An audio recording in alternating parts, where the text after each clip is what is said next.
Hello friends, once again most welcome आप सभी लोगों का अपने इस लर्निंग सेशन में, जहां पर हम लोग बातें करते हैं एग्जाम ओरिएंटेड।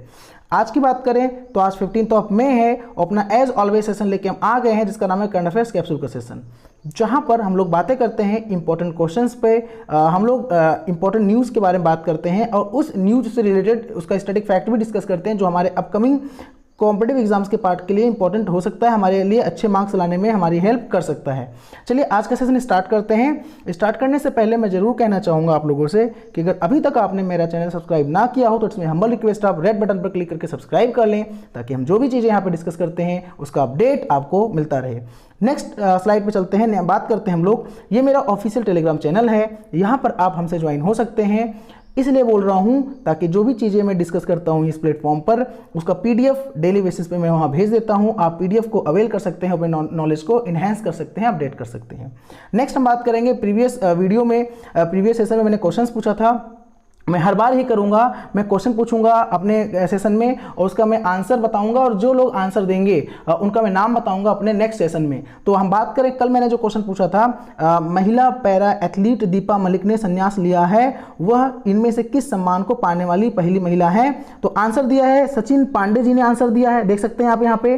जावेद अली जी ने आंसर दिया है, खेल रत्न, बिल्कुल सही आंसर दिया है सचिन जी, सचिन पांडे जी और जावेद अली जी को धन्यवाद, थैंक यू सो मच, आपने आंसर दिया। तो इस तरह मैं कहना चाहता हूँ कि आप सारे लोग पार्टिसिपेट करो और लास्ट तक सेशन को जरूर अवेल करो। लास्ट में क्वेश्चन पूछूंगा, उस क्वेश्चन का आंसर आप देंगे, और मैं ये भी कहना चाहता हूं कि डिटेल में थोड़ा आंसर दीजिए आप, ठीक है। जैसे यहाँ पे सर ने आंसर दिया है, सचिन पांडे जी ने, कि खेल रत्न जो है अवार्ड जो है पाने वाली पहली महिला है, एथलीट हैं ये आप जो है, और किसके द्वारा दिया गया अवार्ड? तो बाई प्रेसिडेंट, यहाँ पे इन्होंने मेंशन भी किया है। तो मैं चाहता हूँ कि ऐसे आप अपने नॉलेज को अपडेट करो, नॉलेज को इनहेंस करो मेरे साथ इस प्लेटफॉर्म पर। चलिए फिलहाल शुरू करते हैं आज का सेशन, और यहाँ पे हम लोग बात करेंगे केंद्र सरकार ने one nation one ration card योजना को कब तक पूरी तरह से देश भर में लागू करने का लक्ष्य रखा है। तो मैं आपको बता दूं, बहुत अच्छा क्वेश्चन है ये आपका। और बात करें तो मार्च 2021 तक की बात कर रहे हैं यहाँ पे हम लोग, कि केंद्र सरकार ने यानी सेंट्रल गवर्नमेंट ने one nation one ration card की योजना जो है उसको पूरी तरह से देश भर में लागू करने का लक्ष्य रखा है, टारगेट रखा है मार्च 2021 तक। देखिए इसके बारे में कुछ जान लीजिए आप। इसके बारे में क्या है, आपके सामने एक स्टैटिक फैक्ट है। One nation one ration card की बात कर ले, मतलब पीडीएस बोलते हैं इसे। पीडीएस के पार्ट पे काम करता है। जन वितरण प्रणाली की बात कर रहे हैं आप, पब्लिक डिस्ट्रीब्यूशन सिस्टम की बात कर ले यहाँ पे।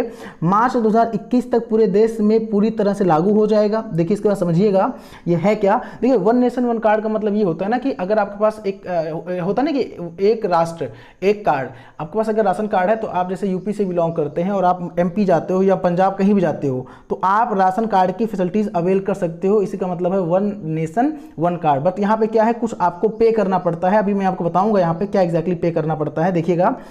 लेकिन इससे पहले अगस्त तक 23 राज्यों में 67 करोड़ गरीबों को राशन कार्ड पोर्टेबिलिटी का फायदा मिलेगा। राशन कार्ड पोर्टेबिलिटी का मतलब ये होगा, इसके एक पार्ट है, जैसे आप यूपी के रहने वाले हो और आप जाते हो कहाँ पे, पंजाब में या गुजरात में, महाराष्ट्र में, तो क्या कर सकते हो कि आप पोर्टेबिलिटी करा सकते हो। मतलब अपना राशन कार्ड पोर्टेबिलिटी कराने के बाद में वहाँ की फैसिलिटीज आप अवेल कर सकते हो। इसका मतलब ये है ताकि जो प्रॉब्लम इतनी बड़ी हुई है हमारे देश में ड्यू टू कोविड-19, वो प्रॉब्लम फ्यूचर में ना हो, इसकी बात यहाँ पे की जा रही है।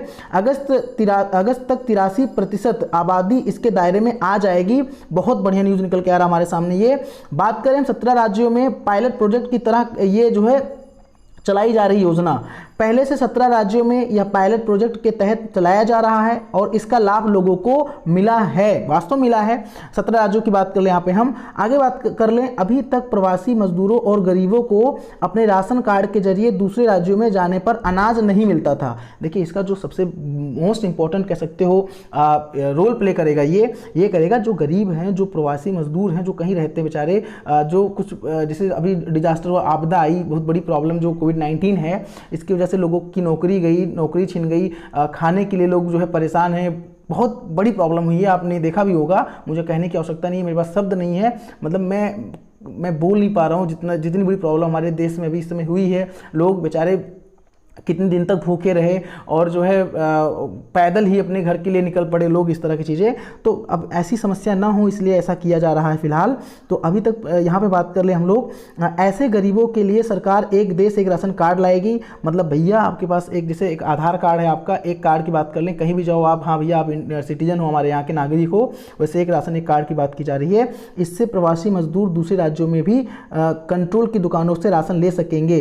देखिए यहाँ पे सही बात कहा गया है, जो राष्ट्रीय खाद्य सुरक्षा अधिनियम 2013 है, नेशनल फूड सिक्योरिटी एक्ट की बात कर लें 13 के अंतर्गत, इस अधिनियम के तहत लगभग 81 करोड़ लोग सब्सिडी वाले खाद्यान्न जो है खरीदने के हकदार होंगे। ठीक है, सब्सिडी मतलब जो छूट मिलती है। ठीक है, जैसे मान लीजिए 10 रुपये किलो अनाज है गवर्नमेंट ले रही है, तो आपको 3 में देगी, 2 में देगी। इसका मतलब जैसे उन्हें 3 रुपये किलो चावल और 2 रुपये किलो के हिसाब से गेहूँ और 1 रुपये किलो पर मोटे अनाज के दाने जो है का प्रावधान है। ठीक है, इस प्रोजेक्ट पर कब से काम शुरू हुआ है? तो वन नेशन वन कार्ड योजना पर लगभग 2 साल से काम चल रहा है। तो वन नेशन वन कार्ड का मतलब क्या होता है आप जान लीजिए, कि आपके पास एक राशन कार्ड होगा और आप जो है उसके तहत किसी भी राज्य में जाके आप राशन ले सकते हैं, आपको प्रॉब्लम नहीं होगी, बस कुछ पेमेंट करें, कुछ पे करके। ठीक है ना। तो ये जो क्वेश्चन था कि कब तक बढ़ाने की बात की गई है राशन कार्ड जो योजना है, तो answer March 2021। I hope it's a crystal clear, आपको कोई दिक्कत नहीं होगी। चलिए नेक्स्ट क्वेश्चन की बात कर लें हम लोग। केंद्र सरकार ने क्रेडिट लिंक सब्सिडी योजना, CLSS बोलते हैं, क्रेडिट लिंक सब्सिडी स्कीम है आपका, को कब तक के लिए बढ़ा दिया है? मार्च 2020 में खत्म हो गया था। जो खत्म हो गया था इसको कब तक के लिए बढ़ा दिया गया है?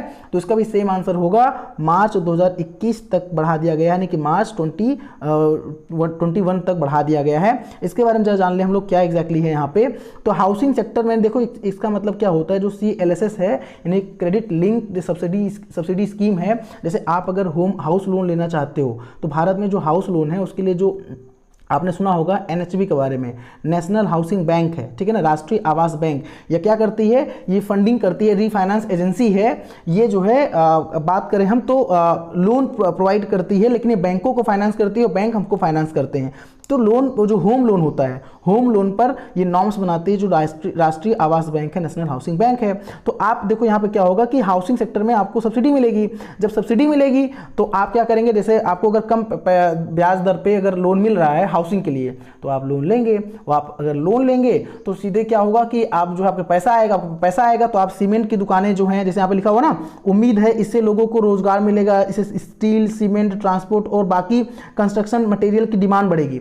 भाई आपके पास अगर पैसा ही नहीं है तो आप डिमांड कैसे करेंगे? नहीं करेंगे डिमांड। लेकिन जब पैसा आपके पास आ जाएगा तो आप डिमांड करेंगे। तो वही बोला गया कि आप इस योजना, प्रधानमंत्री आवास योजना का नाम सुना होगा आपने, प्रधानमंत्री आवास योजना का नाम सुना होगा, उसके अंतर्गत बात की जा रही है कि आपको हाउसिंग सेक्टर के पार्ट पे क्या किया जाएगा, फाइनेंशियल असिस्ट किया जाएगा, लोन दिया जाएगा। सरकार ने क्रेडिट लिंक सब्सिडी योजना को अब मार्च 21 तक बढ़ाने का फैसला लिया है। इससे मिडिल इनकम ग्रुप के लोग 2.5 लाख परिवारों को फाइनेंशियल ईयर 2020-2021 से फायदा होने की उम्मीद है, ऐसा गवर्नमेंट का एक प्रोजेक्शन है, उम्मीद है। ठीक है, किनको मिलेगा फायदा? मिडिल क्लास ग्रुप जिनकी सालाना इनकम, भैया बहुत इंपॉर्टेंट है, इसको प्लीज़ आप लास्ट में, हालांकि मैं PDF प्रोवाइड कर दूंगा अपने टेलीग्राम चैनल पर, बट मैं इट्स माय हम्बल रिक्वेस्ट, बहुत इंपॉर्टेंट न्यूज़ है जो मैंने फ्रेम किया है, इसको अच्छे से आप समझिए और इसको आप जो है अपने पास रख लीजिए, ताकि एग्जाम के पार्ट पे आपके लिए अच्छा रोल जो है प्ले करे अच्छे मार्क्स लाने में। 6 से 18 लाख के बीच जिनकी इनकम है, सालाना इनकम, उनके लिए क्रेडिट लिंक सब्सिडी योजना मई 2017 से चल रही है। पहले इसे मार्च 2020 तक बढ़ाया गया था, पहले बढ़ाया जा चुका है, अब इसे 2021 तक बढ़ाया दिया गया है। सरकार ने बताया है कि अभी तक इस योजना का फायदा 3.3 लाख परिवारों को हुआ है। सरकार का अनुमान है इससे हाउसिंग सेक्टर में 70,000 करोड़ से ज़्यादा का निवेश होगा। ये एक इंपॉर्टेंट न्यूज़, तो मैंने जो भी फ्रेम किया है आप उसको अच्छे समझिए, पढ़िए। ठीक है, तो मैंने कहा कि जो हाउसिंग लोन पे नॉर्म्स होता है वो कौन बनाता है? NHB बनाता है। NHB मतलब नेशनल हाउसिंग बैंक। और नेशनल हाउसिंग बैंक अब किसके अंडर में आ गया है? अब गवर्नमेंट ऑफ इंडिया के अंडर। पहले ये RBI की सब्सिडरी थी, रिजर्व बैंक ऑफ इंडिया की NHB सब्सिडरी थी, बट इसको अब होली कह सकते हैं, NHB is wholly owned by government of India. Government of India इसका मालिक है। ठीक है ना, ये चीज़ है नेशनल हाउसिंग बैंक का।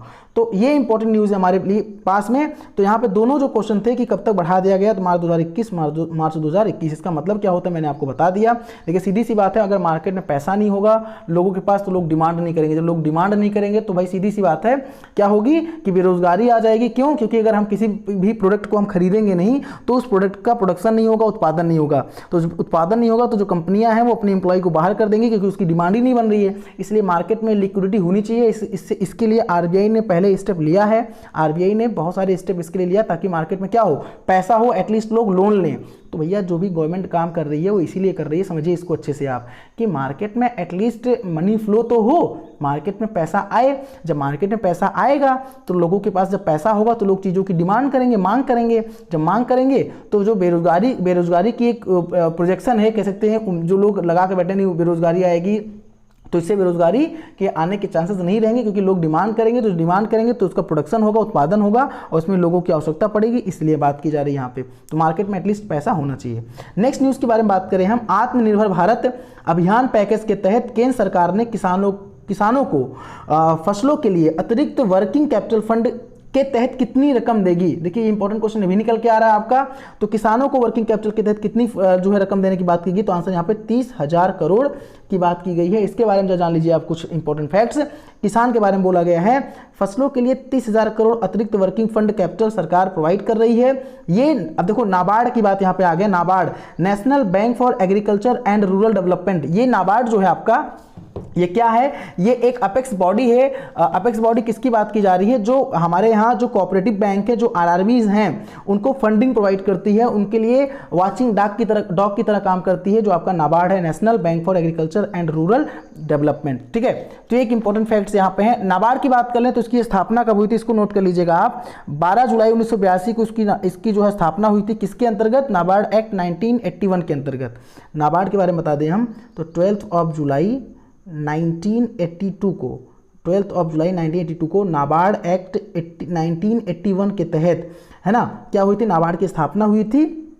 और इसके इस समय जो चेयरपर्सन है उनका नाम है मिस्टर HK भानुवाला, हर्ष कुमार भानुवाला, और नाबार्ड का जो हेड ऑफिस है वो मुंबई में है। देखिए नाबार्ड का मैं एक अलग से सेशन प्रोवाइड कर दूंगा क्योंकि नाबार्ड बहुत इंपॉर्टेंट है।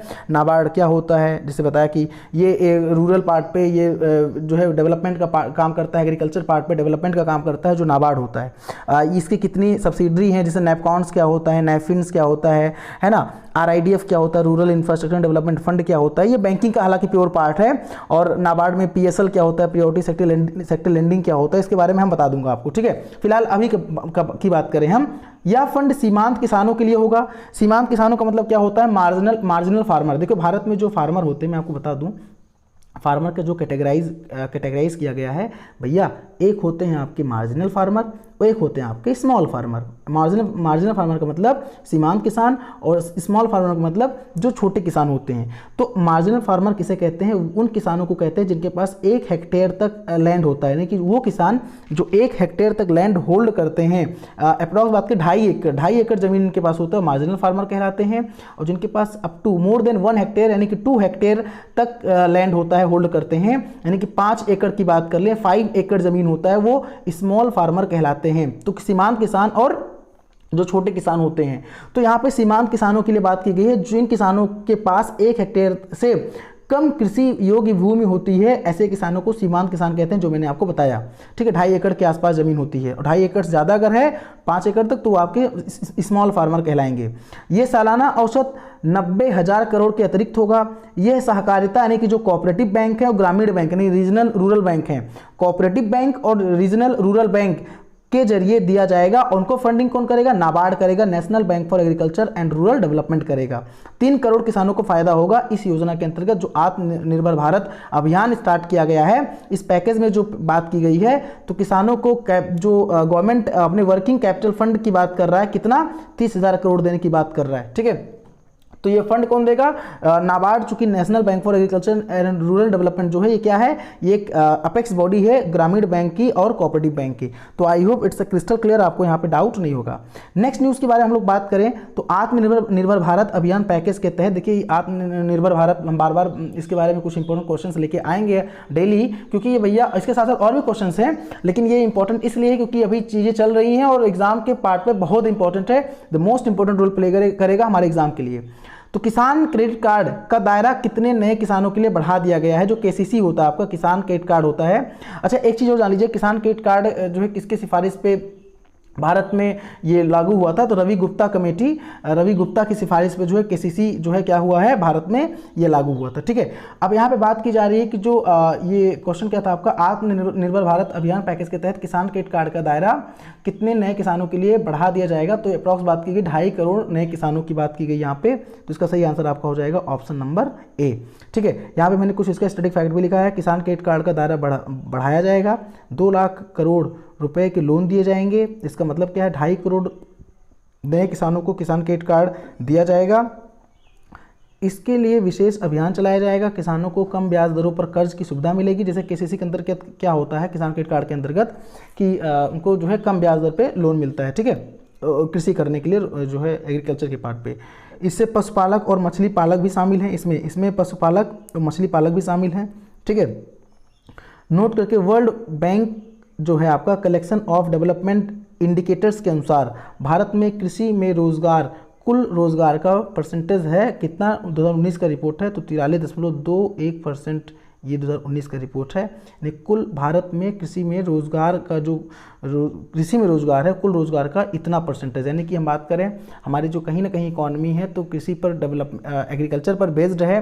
वास्तव में एग्रीकल्चर का इंपॉर्टेंट रोल है और गवर्नमेंट अगर इस सेक्टर को ध्यान नहीं देगी तो बहुत बड़ी प्रॉब्लम हो जाएगी हमारे कंट्री के लिए। ठीक है, हमारे अन्नदाता के लिए भी। तो अन्नदाता को ध्यान देना जरूरी है, इसलिए गवर्नमेंट बहुत सारे स्टेप ले रही है इस पार्ट पे। ठीक है, नेक्स्ट न्यूज़ हमारे सामने निकल के क्या आ रहा है, अगर बात करें वित्त मंत्री ने कितने प्रवासी मजदूरों के लिए 2 महीने तक मुफ्त राशन देने की घोषणा 14 मई 2020 को की है। तो आंसर 8 करोड़ मजदूर है, यहाँ पे आंसर डी हो जाएगा, 8 करोड़ मजदूर। इसके बारे में जान लीजिएगा आप, या अगले 2 महीनों के लिए प्रवासी मजदूरों को मुफ्त राशन। देखिए जो आपका वन नेशन वन कार्ड वो अलग है। वन नेशन वन कार्ड में क्या था, वन नेशन वन कार्ड में कि वहाँ पे कुछ पेमेंट करना, मैंने कहा ना 3 रुपये किलो चावल, 2 रुपये किलो गेहूँ, 1 रुपये किलो मोटे अनाज, तो वहाँ पेमेंट करना पड़ता है, कुछ अमाउंट में सब्सिडी मिल रहा है। यहाँ पे मुफ्त की बात की गई है, फ्री की बात की गई, कितने महीनों के लिए, 2 महीनों के लिए बात की गई है। तो 8 करोड़ प्रवासी मजदूरों को फायदा होगा इससे, और 3500 करोड़ का पूरा खर्च केंद्र उठाएगा। यानी जो खर्चा आएगा वो 3500 करोड़ का खर्चा आएगा, और वो कौन उठाएगा, केंद्र सरकार उठाएगा, सेंट्रल गवर्नमेंट उठाएगा।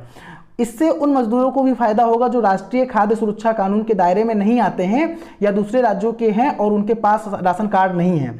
तो इससे किसको फायदा होगा, जो नेशनल फूड सिक्योरिटी एक्ट जो है 2013 उसके अंतर्गत जो किसान नहीं आते हैं और जो दूसरे राज्यों में है, स्टेट में है, उनके पास राशन कार्ड नहीं है, उनको भी फायदा होगा। तो वित्त मंत्री जी का बहुत बड़ा ऐलान है, ये जान लीजिएगा आप, 8 करोड़ मजदूरों को फायदा होगा। गवर्नमेंट स्टेप ले रही है, लेकिन फिर भी कह सकते हैं ना ग्राउंड लेवल की रिपोर्ट। भाई देखो गवर्नमेंट चीज़ों को डायरेक्शन देती है कि हाँ गवर्नमेंट तो काम करने आएगी, नहीं काम करना हम ही लोगों को है, हम लोग जैसे।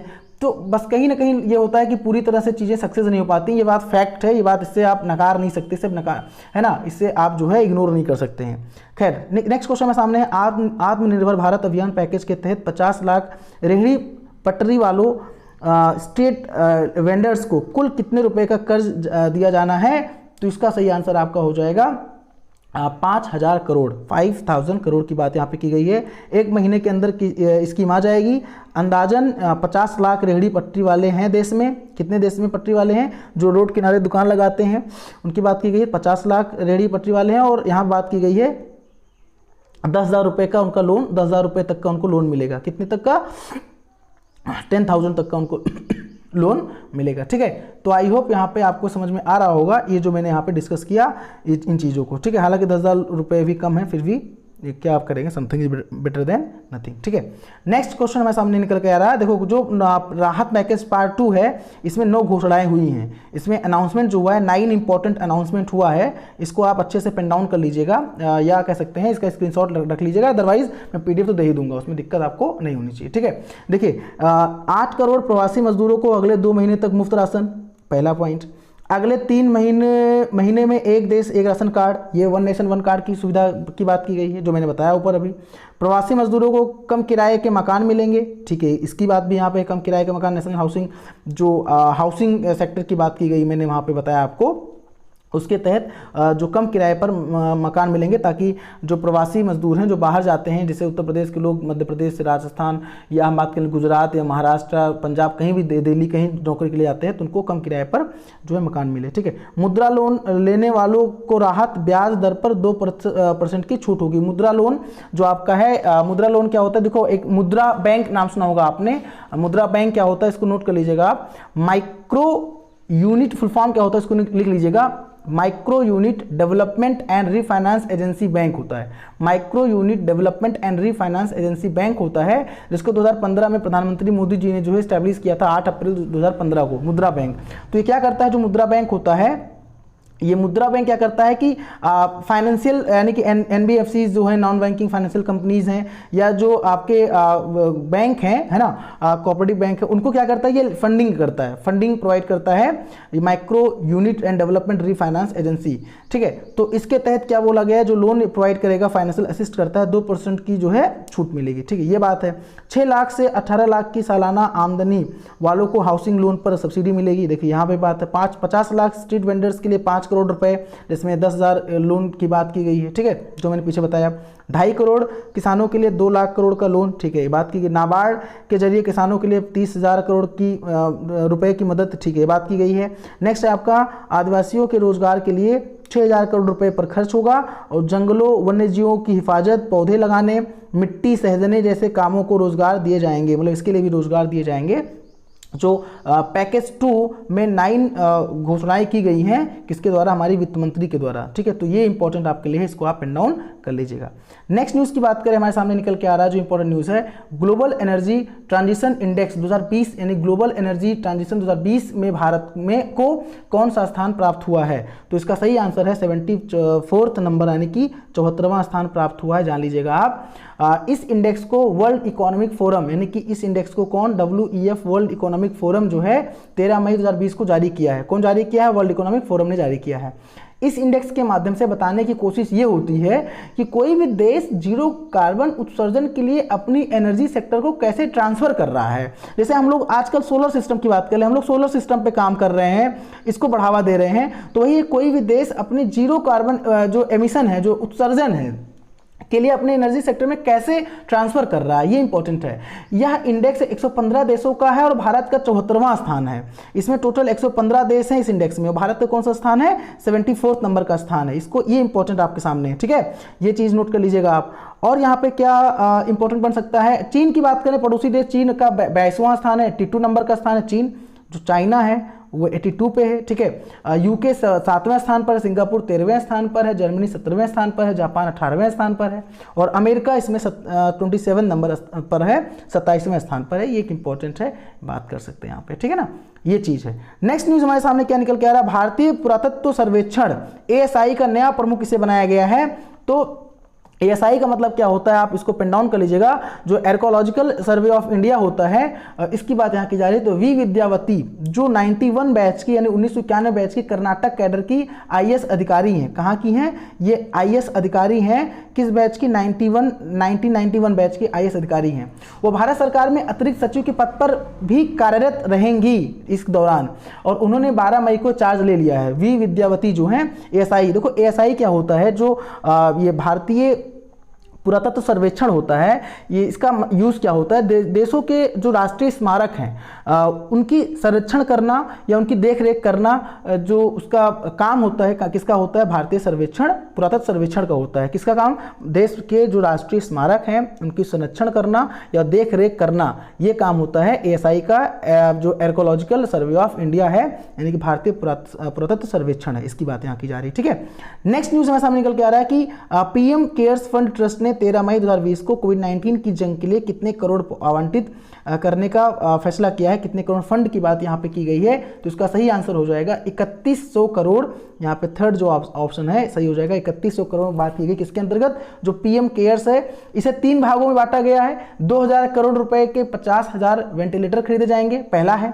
2000 करोड़ रुपए की जो 3100 करोड़ रुपए की बात की गई, उसमें 3 भागों में बांटा गया है। पहला है 2000 करोड़ रुपए के, कितने मैं बोल दे रहा हूँ यहाँ पे, जो 2000 करोड़ रुपए हैं उसका वेंटिलेटर जो है खरीदा जाएगा। 1000 करोड़ जो रुपए हैं, 1000 जो करोड़ रुपए हैं उसमें प्रवासी मजदूरों की देखभाल के लिए दिया गया है, उनके रहने की व्यवस्था तथा खाने का इंतजाम एवं मेडिकल ट्रीटमेंट के लिए भी खर्च किया गया है। तो 2000 में क्या है, वेंटिलेटर पे खर्च किया जाएगा, 1000 प्रवासी मजदूरों पे उनका ट्रीटमेंट, उनको रहने की व्यवस्था ये किया जाएगा, ठीक है। और 100 करोड़ रुपया जो है, जो 100 करोड़ रुपए की बात की गई, देखो 3100 करोड़ है ना, तो उसको बाइफरकेट कर दिया 3 पार्ट में। 2000 करोड़ रुपए की बात की गई किसके लिए, वेंटिलेटर खरीदने के लिए, 50,000 वेंटिलेटर खरीदे जाएंगे। कितने, 50,000 वेंटिलेटर। 1000 करोड़ रुपए की जो बात की गई है, 3100 में से ये बोल रहा हूं मैं, ये प्रवासी मजदूरों की देखभाल करने के लिए, उनको जो है मेडिकल ट्रीटमेंट के लिए, उनकी खाने की व्यवस्था, उनके रहने की व्यवस्था, उसके लिए इंतजाम के लिए 1000 करोड़। और 100 करोड़ रुपए जो है वैक्सीन को दिया गया है कि इसे, जिसमें ये पैसे रिसर्च के लिए खर्च किए जाएंगे 100 करोड़ रुपए, वैक्सीन के जो है रिसर्च के लिए खर्च किए जाएंगे 100 करोड़। तो 3100 करोड़ क्यों दिया गया पीएम केयर्स फंड के अंतर्गत, समझ रहे हैं आप। 13 मई 2020 को कोविड-19 की जंग के लिए कितने करोड़ आवंटित किया गया है, आंसर 3100 करोड़। क्यों किया गया मैंने बता दिया। कितने पार्ट में डिवाइड किया गया, 3 पार्ट में, 2000 करोड़ रुपया, 1000 करोड़ रुपया और 100 करोड़ रुपया। तो I hope it's a crystal clear. अच्छा, केयर्स की बात कर लें, PM cares, CARES full form note कर लीजिएगा केयर्स का। हालांकि न्यूज देखते होंगे आप डेली टीवी में, दूरदर्शन 1 पर भी इसका फुल फॉर्म डेली बताया जाता है। CARES जो होता है, citizen assistance and relief in emergency situations fund की बात की गई है।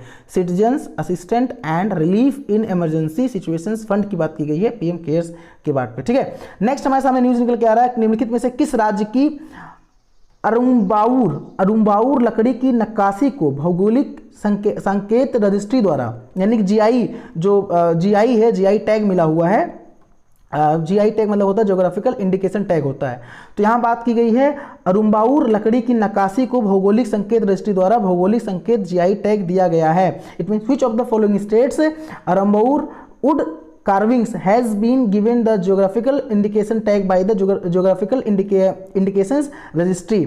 तो इसका सही आंसर है तमिलनाडु की बात यहाँ पे की गई है। तमिलनाडु जो इसका आंसर होगा, सही आंसर होगा, ठीक है ना। ये क्या होता है, अरुम्बाउर लकड़ी की नक्काशी, यहाँ पर लकड़ी से क्या होता है, नक्काशी की जाती है अच्छे जो है। चूंकि क्या है कि मैं आपको बता दूं, जो GI होता है, मैंने इसके बारे में बताया भी है, ज्योग्राफिकल इंडिकेशन मतलब होता है कि किसी भी लोकल स्थान पे उसकी जो भी वहाँ का प्रोडक्ट होता है, उसकी वैल्यू, यानी कि उसकी स्टैंडर्ड बना देना, उसको टैग मिल जाना, मतलब कि उसकी वैल्यू हो गई है, उसकी ब्रांड हो गया है, ठीक है। तो उस लोकल स्थान पर उसका ब्रांड होता है। तो यहाँ पे ये तमिलनाडु में ये है, लकड़ी की नक्काशी बनाई जाती है, अच्छे से नक्काशी है ना, जो कि अट्रैक्टिव होता है, बढ़िया होता है। तो इसकी यहाँ पे बात की गई है, GI टैग उसको मिला। अभी कुछ GI टैग्स मिला। अच्छा, क्वेश्चन यहाँ पे एक और है, which cities native works has been given the geographical indications tag by the geographical indicators, वही रजिस्ट्री। क्वेश्चन और आ गया, भौगोलिक संकेत रजिस्ट्री द्वारा जो प्रोवाइड करता है क्या GI टैग, उसके द्वारा किस शहर के नीति वर्क्स को भौगोलिक संकेत दिया गया। तो आंसर यहाँ भी होगा आपका मंदूरे एंड तमिलनाडु, ठीक है। देखो मैं आपको फिर से बता दूं, ये जो होता है उस स्थान पर एक इसको विशिष्ट पहचान, इसको आइडेंटिफिकेशन दे दिया जाता है कि हाँ ये उस जगह का क्या है, एक ब्रांड, मतलब GI टैग मिलना मतलब ब्रांड बन जाना, ठीक है, वहाँ का। तो उसको एक स्टैंडर्ड, उसकी एक मान्यता हो जाती है, उसकी एक वैल्यू हो जाती है, तो ये होता है। तो नेक्स्ट क्वेश्चन यहाँ पे देखो, मैंने कुछ इसके बाद GI टैग क्रम बताया आपको। टेराकोटा को मिला था अभी गोरखपुर, दोमट मिट्टी से जो नक्काशी चीज़ें बनाई जाती हैं, जो स्टैचू वगैरह बनाया जाता है। दोमट मिट्टी क्या होता है, जैसे काली मिट्टी होता है, बलुई मिट्टी होता है, लाल मिट्टी नाम सुना होगा, दोमट मिट्टी होता है। दोमट मिट्टी से क्या होता है, टेराकोटा जो वहाँ का GI टैग मिला हुआ है, कहाँ, गोरखपुर का, ठीक है। दोमट मिट्टी से चीज़ें बनाई जाती हैं, मूर्ति वगैरह बनाई जाती हैं। ये कतलाई मिठाई की बात कर रहे हैं तमिलनाडु में, ये मूंगफली की एक टाइप की कैंडी है, इसको जो है दिया गया है GI टैग, कहाँ, तमिलनाडु की। कश्मीरी केसर जम्मू कश्मीर में दिया गया है, कश्मीरी केसर को GI टैग। आपका तेलाई रुमाल है, यह भी मैंने कल बताया था, तेलाई रुमाल जो है तेलंगाना का है, इसको GI टैग दिया गया, जिसमें जो 3 कलर के रेड और वाइट, और जो रेड, वाइट और ब्लैक 3 कलर के होते हैं, 3 कलर से बढ़िया डिजाइन बनाया जाता है, तेलाई रुमाल, ठीक है। तेलिया रुमाल, नोट तेलाई, तेलिया रुमाल एग्जैक्टली है, सॉरी, तेलिया रुमाल, तेलंगाना। ये आपका है सोहराई खोवर पेंटिंग, अभी कल मैंने बताया था, झारखंड, जो वहाँ की आदिवासी महिलाओं के द्वारा जो पेंटिंग बनाई जाती है, ये बात की गई। और ब्लैक राइस जो आपका है मणिपुर, इसको हम चाकोहो के नाम से भी जानते हैं, जो काला चावल ब्लैक राइस, इसकी बड़ी वैल्यू है, तो इसको GI टैग दिया गया है। तो ज्योग्राफिकल इंडिकेशन मतलब उस पर्टिकुलर ज्योग्राफी में, यानी उस एरिया में उस प्रोडक्ट को दे दिया जाता है GI टैग, जिसकी इंपॉर्टेंस बढ़ जाती है उसकी वजह से, और जो एक ब्रांड बन जाता है, चूंकि वो अच्छा होता है, उसकी ब्रांड वैल्यू होती है, ठीक है, ये चीज़। यहाँ पे नेक्स्ट क्वेश्चन है कि इसी क्वेश्चन पूछा गया कि in which city geographical indications registry is situated, किस शहर में संकेत रजिस्ट्री किस शहर में स्थित है, भौगोलिक संकेत। तो आंसर इसका चेन्नई में है, ठीक है, कहाँ पे है, चेन्नई में, तमिलनाडु की राजधानी चेन्नई में है। अच्छा, मैं आपको इसी बता दूं, किसी ने मुझसे पूछा था सर जो जीआई टैग होता है ये कौन, मतलब इसको ऑथेंटिक कौन इसको प्रोवाइड करता है, तो इसका सही आंसर है WTO, world trade organisation. Note कर लीजिएगा, जो WTO है, वर्ल्ड ट्रेड ऑर्गेनाइजेशन, WTO को 1995 में स्टैब्लिश किया गया था, और ये जो है इसका हेडक्वार्टर कहाँ है WTO का, जिनेवा स्विट्जरलैंड में है। कहाँ है, जिनेवा स्विट्जरलैंड में है। तो इसको क्या है WTO, मैं बता रहा हूँ आपको, इसका हेड ऑफिस नोट कर लीजिएगा, बड़ा इंपॉर्टेंट है WTO, ठीक है ना। ये कहाँ है, इसका हेड ऑफिस है स्विट्जरलैंड, जिनेवा स्विट्जरलैंड, ठीक है। तो ये प्रोवाइड करता है GI tag, geographical indication tag, ठीक है। तो इसका रजिस्ट्री ऑफिस भारत में कहाँ है, चेन्नई में है। नेक्स्ट बात कर लें, चेन्नई की बात आई तो यहाँ पे मैंने कहा ना, तमिलनाडु जो है आपका, उसकी जो कैपिटल चेन्नई है, चीफ मिनिस्टर EK पलानिस्वामी हैं, और गवर्नर वहाँ के जो हैं बनवारीलाल पुरोहित हैं, ये गवर्नर हैं वहाँ के, ठीक है। नेक्स्ट हम बात कर लें तो नेक्स्ट क्वेश्चन आपको देना है, किस राज्य में FIR आपके द्वार योजना शुरू की है, किस राज्य ने FIR आपके द्वारा योजना शुरू की है। Is it Rajasthan, is it Madhya Pradesh, is it Gujarat, is it Delhi. तो आपको ये आंसर देना है आपको कमेंट बॉक्स में। मैं कल जो है इस जो भी आंसर देगा उसको मैं नाम अपने इस सेशन में लूँगा, ठीक है, प्रोवाइड करूँगा। चलिए आज के लिए फिलहाल इतना ही, मुलाकात करते हैं। सब्सक्राइब का यहाँ पे बटन है, लाइक, अगर आपको अच्छा लगता तो लाइक कर दीजिए, शेयर कर दीजिए, और प्रयास करिए कि मैक्सिमम इस सेशन को जो है आप क्या करें, सब्सक्राइब करवा दें अपने फ्रेंड्स से या जो तैयारी कर रहे हों स्टूडेंट्स, ताकि यहाँ पे अच्छे सब्सक्राइबर हो जाएं और हम जो है रेगुलर बेस पे अच्छे कंटेंट यहाँ पे प्रोवाइड करें। चलिए फिलहाल आज के लिए इतना ही, मुलाकात करेंगे आपसे नेक्स्ट सेशन में, तब तक के लिए धन्यवाद, थैंक यू सो मच।